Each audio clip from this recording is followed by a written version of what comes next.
Hello everyone, this is the video lecture on career options after BSc in mathematics. Basically इस video को create करने के पीछे एक मोटिव क्या है और हम इसमें क्या चीज़ें बेसिकली डिस्कस करने वाले हैं। नॉर्मली कई सारे लोग बीएससी कंप्लीट कर लेते हैं इंडिया के बहुत सारे पार्ट्स में। मे बी आप विलेजेस की बात कर लें या फिर कुछ रूरल एरियाज़ की भी बात कर लें जहाँ पर इंफॉर्मेशन बहुत अच्छे से लोगों को नहीं होती है। अर्बन एरियाज़ में specially we talk about the NCR, बहुत ईजिली लोगों के पास इंफॉर्मेशन है। मे बी आप बेंगलोर को कंसीडर कर सकते हैं, हैदराबाद कंसीडर कर सकते हैं, जो आपकी बड़ी सिटीज़ हैं, ठीक है, जिनको आप मेट्रो सिटीज़ की बात करते हैं, वहाँ पर बहुत सारी इन्फॉर्मेशन आपके पास ईजिली एसेसिबल है, उनको इतनी दिक्कत नहीं आती है। लेकिन फिर भी आई होप ये वीडियो सारे लोगों को काफ़ी हेल्पफुल होगी। जिस तरीके से मैं यहाँ पर कोशिश कर रहा हूँ एक छोटा सा ओवरव्यू देने की कि जितने भी पॉसिबल आपके ऑप्शंस होते हैं, इधर द हायर एजुकेशन और द गवर्नमेंट जॉब्स, उन सारी चीज़ों को मैं थोड़ा थोड़ा यहाँ पर डिस्कस कर सकूँ। बहुत सारे ऑप्शंस ऐसे भी हो सकते हैं कि जो यहाँ पर हम इसमें कंसीडर नहीं कर पाएंगे, क्योंकि एक एक पॉइंट तो डिस्कस करना थोड़ा सा कॉम्प्लिकेटेड है। बट मेरी कोशिश फिर भी ये रहेगी कि मैं आपको मैक्सिमम चीज़ों को यहाँ पर एलेबोरेट कर सकूँ, जिससे कि एटलीस्ट कम से कम कुछ चीज़ें आपके पास हों। So let's start the video. सबसे जैसे हमने टाइटल में मेंशन किया है करियर ऑप्शंस आफ्टर बीएससी, तो सबसे पहले आप सारे लोग जो भी बीएससी कर रहे हैं या जिनकी जस्ट बीएससी कंप्लीट होने वाली है, उनके लिए स्पेशली ये काफ़ी हेल्पफुल हो सकती है वीडियो। सो पर्सनली मेरी एक रिक्वेस्ट है सभी से कि हर किसी के साथ जो लोग ग्रेजुएशन इन मैथमेटिक्स कर रहे हैं उनके साथ आप इसको ज़्यादा से ज़्यादा शेयर कीजिए। और अगर कोई भी चीज़ आपको यहाँ पर लगती है कि जो मैं इसमें स्किप कर गया हूँ, आप मेरे को कमेंट सेक्शन में भी मेंशन कर सकते हो। So let's start. आप यहाँ पर हैं बीएससी आपने कंप्लीट किया है या आप बीएससी कर रहे हैं, ठीक है, ये आपकी स्टेज हो गई। इसके बाद हम यहाँ पर इसको 2 कैटेगरीज में लेके चल रहे हैं अभी, तो बाकी एक एक पॉइंट पे हम इसको डिस्कस करेंगे। फर्स्ट वन हम यहाँ कंसीडर करते हैं हायर एजुकेशन। बहुत से स्टूडेंट्स हो सकते हैं जिनको अभी और स्टडी करनी हो, तो आप हायर एजुकेशन यहाँ पर कंसीडर कर सकते हैं। और एक यहाँ पर सेगमेंट हम लेके चलते हैं गवर्नमेंट जॉब्स। प्राइवेट सेक्टर की भी जॉब्स आप ले सकते हो, लेकिन प्राइवेट सेक्टर में एज यूजुअल सारे लोग जानते ही हैं आफ्टर ग्रेजुएशन इन मैथमेटिक्स बहुत ज़्यादा अपॉर्चुनिटीज़ आपके पास नहीं है, तो उसको मैं यहाँ पर डिस्कस नहीं कर रहा हूँ, उसको स्किप कर रहा हूँ, ठीक है। गवर्नमेंट जॉब्स आपके पास ग्रेजुएशन लेवल की जितनी हैं उनको मैं यहाँ पर कोशिश करूँगा इनक्लोज करने की। और हायर एजुकेशन, तो हमारे पास ये 2 पॉइंट्स बन गए हैं। So first point is higher education. तो सबसे पहले हम हायर एजुकेशन के अंदर ही आ जाते हैं।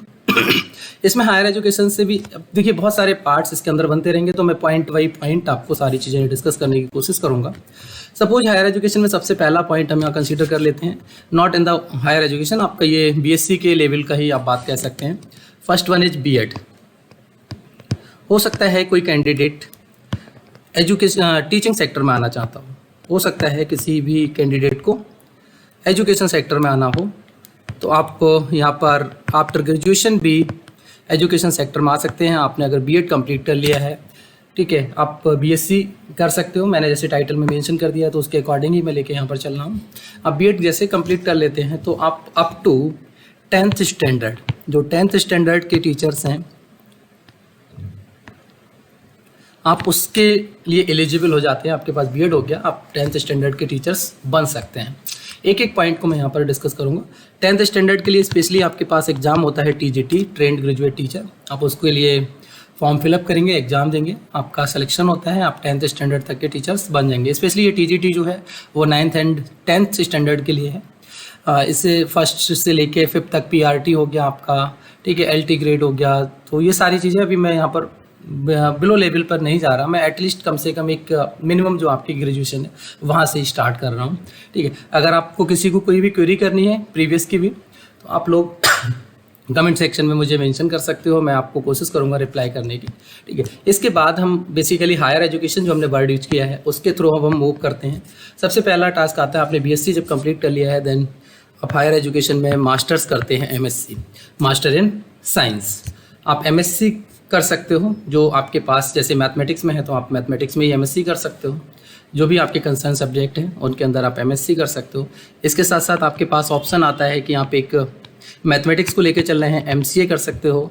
इसके साथ ही आपका एक ऑप्शन आता है आप एमबीए कर सकते हो, ठीक है। ये आपके हायर स्टडीज़ के अंदर सारे पोर्शंस काउंट होते हैं। अब एमएससी मैथ्स आपके पास आ गया सॉरी, यहाँ पर बहुत सारे स्टूडेंट्स ऐसे होंगे जो स्टेट यूनिवर्सिटीज़ से आप अपना जो एजुकेशन कर रहे हैं। तो सबसे पहले हम एमएससी की ही बात करते हैं। ठीक है, आपने स्टेट यूनिवर्सिटी से किया है, कुछ सेंट्रल यूनिवर्सिटीज़ से भी होंगे। तो जो भी लोग जहाँ से भी हैं, एमएससी के लिए मैं आपको सजेस्ट करूँगा कि आप एमएससी अपने स्टेट यूनिवर्सिटी से ही केवल सीमित ना रहें, इसको थोड़ा सा आप एक्सपेंड करें, अपने आप को एक्सप्लोर करें, और आप कोशिश कीजिए कि एमएससी आप पॉसिबल हो सके तो आप आईआईटीज़ के थ्रू करें, आपके पास पॉसिबल हो सके तो आप एनआईटीज़ से करें। ठीक है, आईआईटीज़ देन एनआईटीज़। आपके पास सेंट्रल यूनिवर्सिटीज़ हैं, सेंट्रल यूनिवर्सिटीज़ में मैं एक दो नाम यहाँ पर केवल मेंशन कर पाऊँगा। यूनिवर्सिटीज़ से जस्ट लाइक हम बात कर सकते हैं, डीयू हो गया, बीएचयू हो गया, एएमयू हो गया। ठीक है, जामिया आपके पास, ये दिल्ली के अंदर मैंने बात किया है तो जामिया आपके पास हो गया। आप हैदराबाद यूनिवर्सिटी कंसीडर कर सकते हो। दीज आर फ्यू नेम्स, आपके पास बहुत सारे नेम्स हैं। Approximately these are 54 central universities in India. तो आप 54 में से यहाँ पर मैंने कुछ 5-6 यूनिवर्सिटीज़ ही मेंशन की हैं, अभी भी बहुत सारी यूनिवर्सिटीज़ हैं, आप वहाँ से कर सकते हो। तो कोशिश आपकी ये रहनी चाहिए कि जब आप एमएससी करने जा रहे हो तो बेटर वे में आप अच्छे इंस्टीट्यूशन से करें, जिससे कि आपको जो जॉब्स हैं आफ्टर द एमएससी, ठीक है, चाहे आप टीचिंग की बात करें या फिर आप रिसर्च की भी बात करें, आप आफ्टर एमएससी भी टीचिंग के लिए जा सकते हैं। एमएससी के बाद आपका डायरेक्ट कॉलेज टीचिंग हो सकती है। कॉलेज टीचिंग एक एक पॉइंट में मैं आपको यहाँ पर डिस्कस कर रहा हूँ। कॉलेज टीचिंग के लिए आपको नेट चाहिए होगा, ठीक है, या आप नेट को जेआरएफ भी कह सकते हो, नेट और जेआरएफ, ये आप यहाँ पर करके इसको कॉलेज टीचिंग में भी जा सकते हो।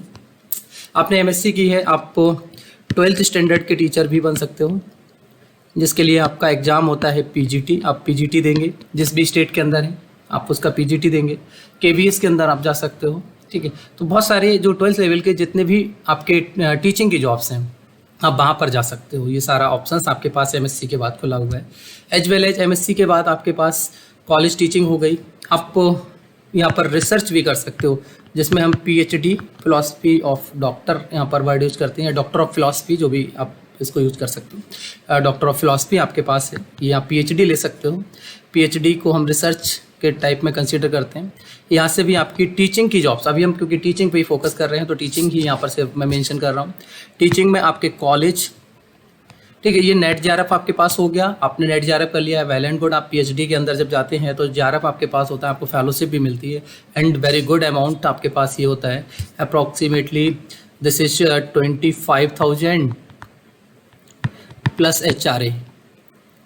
तो ये टोटल आपका समथिंग करंट सिनेरियो के हिसाब से ये अप्रॉक्सीमेटली 32,500 आपके पास होता है पर मंथ जेआरएफ फेलोशिप।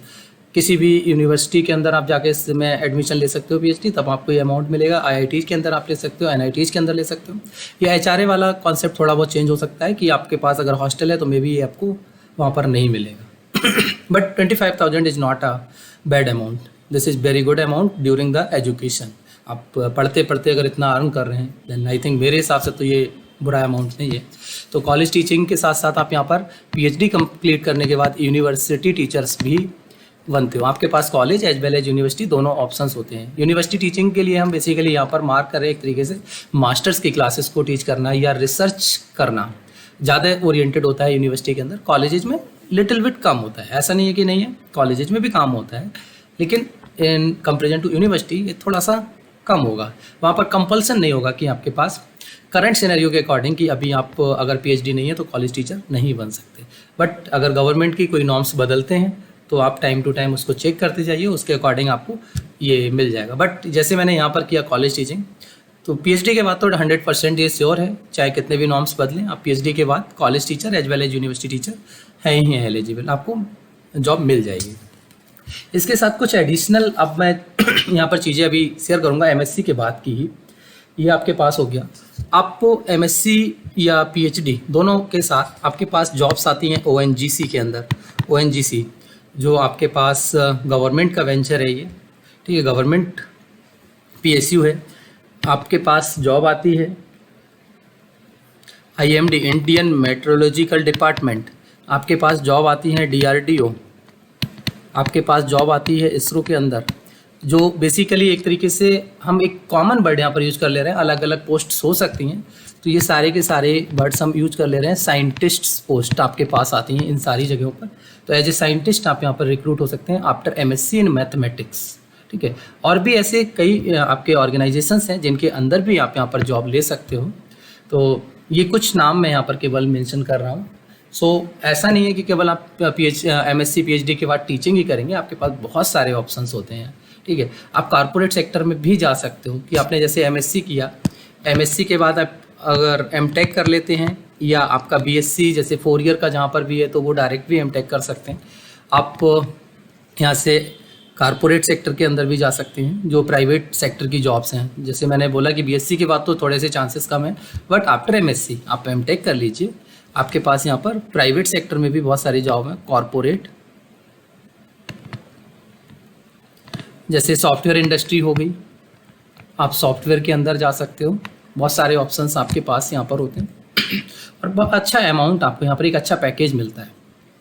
तो ये बेसिकली MTech के साथ साथ अभी मैंने 2 ऑप्शंस वहाँ पर और दिए थे। MCA जैसे आपका मास्टर इन कंप्यूटर एप्लीकेशन, तो आप MTech करते हैं या MCA करते हैं डायरेक्टली BSc के बाद कर सकते हैं। तो डिपेंड करता है इंस्टीट्यूशंस और जो आपका कंपनी है, आपकी जो रिक्वायरमेंट है कंपनी की, वो आप उसको फुलफ़िल कर पाते हैं या नहीं कर पाते हैं। तो इस तरीके से यहाँ पर आप जॉब ले सकते हैं। ये काफ़ी अच्छे पैकेजेस भी यहाँ पर मिल जाते हैं। अप्रॉक्सीमेटली एक एवरेज हम बात कर सकते हैं 20 to 40 लाख के लगभग आपको यहाँ पर जॉब मिलती है, अगर आपने अच्छे से MCA किया है, अच्छे से इन द सेंस अच्छे इंस्टीट्यूट से किया है। जस्ट लाइक अगर हम यूनिवर्सिटीज़ की बात कर लें, आपका यूनिवर्सिटीज़ में DU हो गया, आपका BHU है, JNU है, तो इस तरह से जो आपके इंस्टीट्यूट्स हैं, आप उनसे अगर डिग्री अर्न करते हैं देन डेफिनेटली आपको बहुत अच्छा ऑप्शंस मिलेगा। इस तरह से आप MCA के थ्रू भी अच्छे कैरियर ऑप्शंस बना सकते हो। देन आपका मैंने मेंशन किया था MBA, आप MBA IIM आपके पास हो गए, IIM अहमदाबाद, बेंगलोर, आपका IIM इंदौर हो गया, IIM लखनऊ है, कलकत्ता, कई सारे IIM आपके इंडिया के अंदर बन गए हैं। आपका दिल्ली यूनिवर्सिटी का FMS से, फैकल्टी ऑफ मैनेजमेंट साइंसेज, वहाँ से आप कर सकते हैं। ऐसे और भी इंस्टीट्यूट्स आपके इंडिया के अंदर हैं, आप MBA कर सकते हैं। बेटर इंस्टीट्यूशन से करेंगे आपको बेटर पैकेज मिलेगा। तो ये प्राइवेट सेक्टर की भी मैंने यहाँ पर कुछ लिस्ट आपको दी है। गवर्नमेंट सेक्टर के जो, जैसे यहाँ पर हमने PhD के बाद जॉब की बात की थी, आप government as well as private में अच्छा यहाँ पर अर्न कर सकते हो, कोई भी आपके पास प्रॉब्लम नहीं है, ठीक है। तो इस तरह से आप हायर एजुकेशन में जा सकते हो। मैंने एक छोटा सा ओवरव्यू रखने की कोशिश की कि अगर कोई कैंडिडेट MSc चूज़ कर लेता है तो ऐसा नहीं है कि उसने अपना कैरियर में सब कुछ खो दिया। अभी भी आपके पास बहुत सारे ऑप्शंस हैं और आप उन पे अगले बढ़ सकते हो। बस आपको अपना टारगेट फिक्स करना है और उस टारगेट को आपको फिर चेस्ट करना है।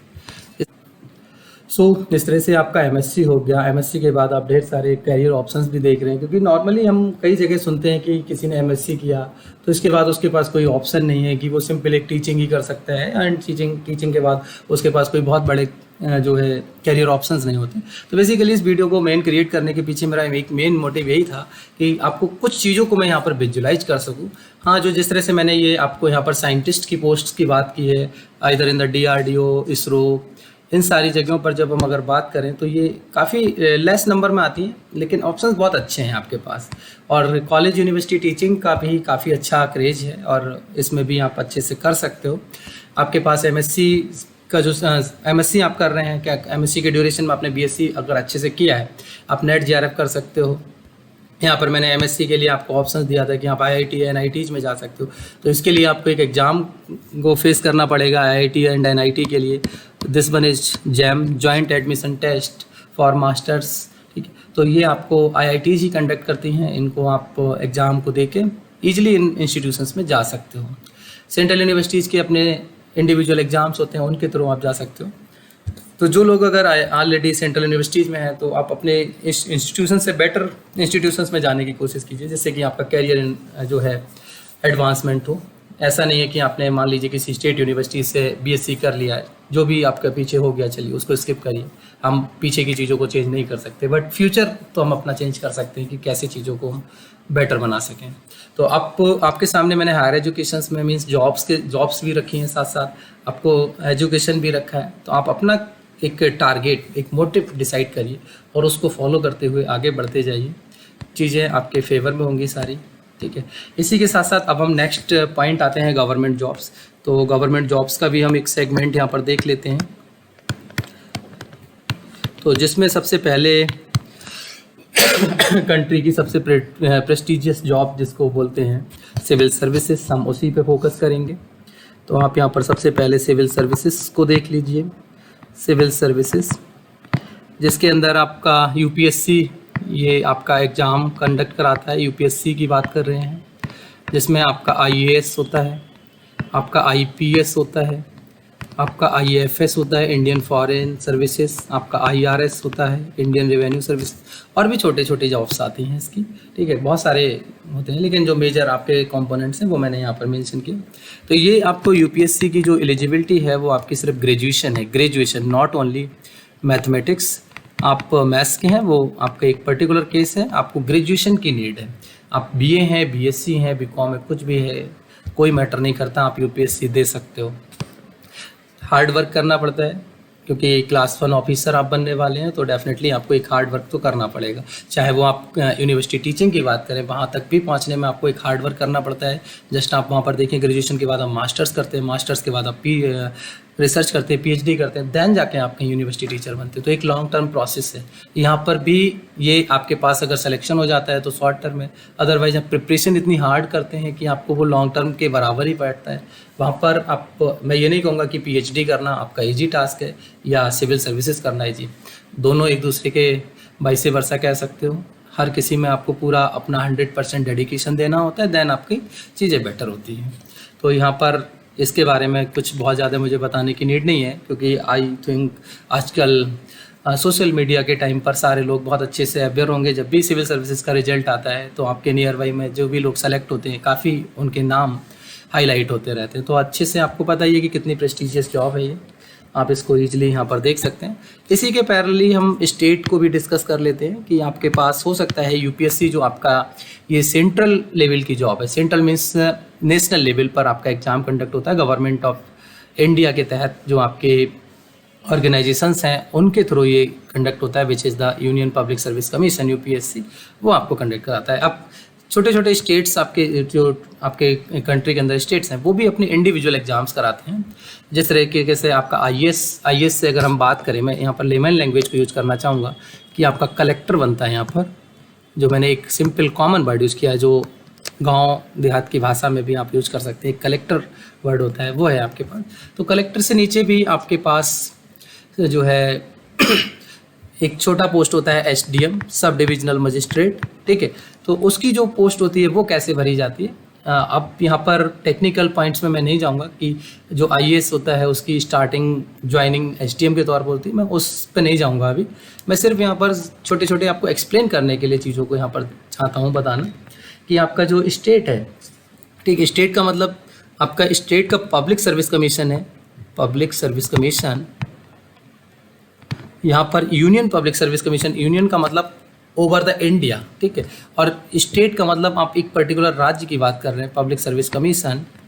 तो यहाँ पर आपके पास ये कंडक्ट होता है, जैसे आईएएस होता है ऐसे ही यहाँ पर आपका पीसीएस इसको बोलते हैं, पीसीएस की जॉब आपके पास निकलती है, और उस पीसीएस से आपके पास एसडीएम हो गया। ठीक है, कई लोग डायरेक्ट एसडीएम रिक्रूट होते हैं स्टेट के पब्लिक सर्विस कमीशन के थ्रू। इसमें आपने बहुत सारे पोस्ट देखे होंगे। डीएसपी जो आपके पास पुलिस डिपार्टमेंट में होते हैं वो आपके अपॉइंट होते हैं इसी के थ्रू। आप यहाँ पर तहसील लेवल पर देखे होंगे आपने बहुत सारे अधिकारी, तहसील जिसको तहसीलदार आप वर्ड यूज करते हैं, तो वो आपके पास इसी से हो गया। आप यहाँ पर एजुकेशन सेक्टर में अगर देखना चाहें तो आप बीएसए को देख सकते हैं, बेसिक शिक्षा अधिकारी जो आपका होता है वो इसी से अपॉइंट होते हैं। तो इस तरीके से आपके यहाँ पर बहुत सारी पोस्ट्स निकलती हैं। ठीक है, समीक्षा अधिकारी हो गया, बहुत सारी पोस्ट हैं, मैं बहुत सारे तो यहाँ पर मेंशन भी नहीं कर पाऊँगा, तो मैंने कुछ फ्यू यहाँ पर मेंशन की। तो इस तरह की जॉब्स भी अब यूपीएससी अगर किसी का नहीं हो पाता है, कोई एज निकल जाता है, तो ऐसा नहीं है आपका कैरियर ख़त्म हो गया, आप एडमिनिस्ट्रेटिव जॉब अब नहीं कर सकते, आपके पास अभी भी स्टेट है सॉरी, आप स्टेट का पब्लिक सर्विस कमीशन दीजिए, वहाँ से आप अगेन अभी भी एडमिनिस्ट्रेशन में आने की आपकी पूरी पॉसिबिलिटी। तो ये आपके पास हो गया। इसी तरीके से अभी बहुत सारी यहाँ पर जॉब्स अभी भी है। फिर तमाम लोग होंगे जिनको एसएससी कर सकते हो। एसएससी में बहुत सारी ब्रांच होती हैं, इनकम टैक्स इंस्पेक्टर हो गया, एक्सरसाइज इंस्पेक्टर हो गया। ठीक है, तो यहाँ पर भी कई सारी पोस्ट निकलती हैं, आप एसएससी पे जाके ईजिली यहाँ पर देख सकते हैं। एसएससी सीजीएल, ये कंबाइंड ग्रेजुएट लेवल का एग्ज़ाम आप यहाँ पर दे सकते हो। आपका बैंकिंग सेक्टर है, बैंकिंग के अंदर आप जो जॉब है पीओ वगैरह की, जैसे आप मैनेजर वगैरह को देखते हैं, तो प्रमोशन के बाद आप ग्रेजुएशन से डायरेक्ट नहीं बनेंगे मैनेजर, लेकिन आप प्रमोशन पे जाएंगे तो आपको मिल जाएगा पीओ की पोस्ट, आप डायरेक्ट भर सकते हैं, प्रोविजनरी ऑफिसर। आप ग्रेजुएशन या क्लर्क की भी जॉब आप ले सकते हो, जो आपने देखा होगा कई बार कैशियर जो बनते हैं, जो भी और बहुत सारे वर्क होते हैं, तो वो आप सारे यहाँ पर स्टार्ट कर सकते हो। इसके बाद आपके पास रेलवे है। ये कुछ मेजर कंपोनेंट्स हम यहाँ पर केवल डिस्कस कर रहे हैं, बहुत सारी और छोटी छोटी जॉब्स भी आपको डिफरेंट सेक्टर्स में यहाँ पर मिलती रहेंगी, तो आप उनको भी देख सकते हो। रेलवे के अंदर आपका जैसे जस्ट लाइक गुड्स गार्ड्स हो गया, ठीक है, जो आपके ट्रेन के गार्ड्स हैं, असिस्टेंट स्टेशन मास्टर हो गया, ठीक है। तो इस तरह से आप रेलवे के अंदर भी बहुत सारी जॉब्स यहाँ पर आपको मिलती हैं। लेकिन आपकी जो क्लास 1 की जॉब है, वो क्लास 1 जॉब आपकी यूपीएससी से जाती हैं। जैसे किसी रेलवे बोर्ड का कोई डायरेक्टर है, रेलवे बोर्ड का कोई सेक्रेटरी है, वो सारी जॉब्स आपकी यूपीएससी के थ्रू होगी। तो उस लेवल के लिए आपको यूपीएससी देखने की ज़रूरत है, चाहे वो आप रेलवे की बात करें, चाहे आप डीआरडीओ के डायरेक्टर की बात करें, चाहे आप इसरो के अंदर की बात करें। यानी जस्ट लाइक एक मैं यहाँ पर नॉमिनेशंस केवल कर दिया है, तो ऐसे छोटे बड़े बहुत सारे ऑर्गेनाइजेशंस होंगे जिनके जो डायरेक्टर्स हैं या जो एडमिनिस्ट्रेटिव पोस्ट होती हैं उन पे सारे आईएएस ही होते हैं। अगर आप यूनिवर्सिटी में रजिस्ट्रार की बात करें, ठीक है, रजिस्ट्रार की बात करें, तो नॉर्मली जो रजिस्ट्रार की पोस्ट होती है वो एडमिनिस्ट्रेटिव होती है और वहाँ पर आईएएस होते हैं। यूजीसी के अंदर आप सेक्रेटरी की बात करें, ठीक है, यूजीसी हम अगर हायर एजुकेशन की बात कर लें, वहाँ पर जो आपके पास सेक्रेटरी होते हैं वो आईएएस ऑफिसर्स होते हैं। तो इस तरीके से आप रेलवे की जॉब्स की भी बात कर चुके हैं। अब हम बहुत सारे लोग ऐसे होंगे जिनको फोर्स में इंटरेस्ट होता है, तो आप फोर्स में डायरेक्ट रिक्रूटमेंट देखते हैं, वेल एंड गुड, आप देखिए। इसके साथ आपके पास और भी तमाम ऑप्शंस होते हैं। जस्ट लाइक अगर हम पुलिस की बात करें, पुलिस के अंदर आपका मिनिमम यहाँ पर एसआई की पोस्ट निकलती है, डायरेक्ट रिक्रूटमेंट होती है, आप वहाँ पर जा सकते हैं। और दूसरा हमने स्टेट के थ्रू आपको बता ही रखा है कि आप स्टेट के थ्रू डीएसपी की पोस्ट ले सकते हो, ठीक है। तो आप स्टेट के थ्रू डीएसपी बन सकते हो और एसआई का डायरेक्ट आपका स्टेट का ही एक फॉर्म निकलेगा, स्टेट आपका निकालेगा। लेकिन just like public service commission नहीं निकालेगा, वो इंडिविजुअल आपका पुलिस डिपार्टमेंट निकालेगा एसआई के लिए। तो इस तरीके के और भी आपकी जॉब्स यहाँ पर आती हैं। इस तरीके से साथ साथ आपकी आर्म्ड फोर्सेस हो गई। आर्म्ड फोर्सेस, ये तो पुलिस फोर्स की बात कर ली हमने। आर्म्ड फोर्सेस में आपके army, air force, Indian air force, navy, इन सब के लिए आपके पास एक बड़ा बेटर अपॉर्चुनिटी होती है which is known as the CDS, combined defence services. इस एग्ज़ाम को आप देख के भी यहाँ पर जा सकते हो। या फिर आपने ग्रेजुएशन किया है तो बहुत सारी अलग अलग जो आपकी रिक्रूटमेंट होती है वो आपको डायरेक्ट रिक्रूटमेंट के थ्रू भी आप यहाँ पर जा सकते हो। तो इस तरीके से मैं एक छोटी सी मेरी कोशिश है, डायरेक्ट रिक्रूटमेंट भी आप यहाँ पर देख सकते हो। ये छोटी सी कोशिश ये है कि तमाम लोगों को ये पता हो कि हमने अगर ग्रेजुएशन किया है तो हम ग्रेजुएशन के बाद ऐसा नहीं कि हमारे कैरियर ऑप्शंस कुछ लिमिटेड हैं, बहुत सारे अभी भी यहाँ पर मैंने कुछ ही लिखे हैं। अभी भी आप इसको जब थोड़ा सा डीप में जाके देखेंगे, एक एक पॉइंट को सर्च करने की कोशिश करेंगे, तो आपको इनफाइनाइट कैरियर ऑप्शंस अपने सराउंडिंग में नज़र आएंगे। तो कोई भी कोर्स, कोई भी एजुकेशन की डिग्री आपकी सिर्फ डिग्री नहीं है। अगर आप अपने आप को एक्सप्लोर करना चाहते हैं देन आपके पास बहुत सारी पॉसिबिलिटीज़ है, आप जितना चाहें उतना अपने आप को एक्सपेंड कर सकते हो। सो आज के लिए मैं इस वीडियो में इतना ही रखूँगा। अगर किसी का कोई क्वेरी है, कोई क्वेश्चन है, आप मुझे कमेंट सेक्शन में मेंशन कर सकते हो। अगेन मेरी एक छोटी सी रिक्वेस्ट है कि आप इस चैनल को सब्सक्राइब कीजिए और इस वीडियो को स्पेशली मैक्सिमम लोगों के साथ शेयर कीजिए, जिससे बहुत सारे लोग हो सकता है कि जिनको इन्फॉर्मेशंस ना हो सकता है कि कुछ लिमिटेशंस के साथ इन्फॉर्मेशन हो, तो वो मुझे डायरेक्टली कांटेक्ट भी कर सकते हैं। मेरा मेल आईडी आपके डिस्क्रिप्शन में अवेलेबल रहेगा, आप वहाँ से मुझे मेल कर सकते हो। चैनल पर भी मैंने मेल आईडी आपको कांटेक्ट के लिए दिया हुआ है, आप वहाँ से भी मुझे मेल कर सकते हो। अपनी कोई भी क्वेरी कि आप हिंदी और इंग्लिश किसी भी लैंग्वेज में, हम इधर हिंदी और इंग्लिश मेंशन कर सकते हो। मैं कोशिश करूँगा कि आपको विद इन टाइम बाउंड 1 से 2 दिनों के अंदर अंदर आपकी क्वेरीज का रिप्लाई करूँ। नहीं, कमेंट सेक्शन में डायरेक्टली भी आप मुझे लिख सकते हो, ठीक है। तो इस तरह से कोशिश रहेगी कि और भी कभी कुछ आपको ज़रूरत पड़े तो आप मुझे कमेंट सेक्शन में लिखिए और मैं अपनी तरफ से सर्च करूँगा कि कुछ और अच्छा आपको दे सकूँ तो वो प्रोवाइड करूँगा।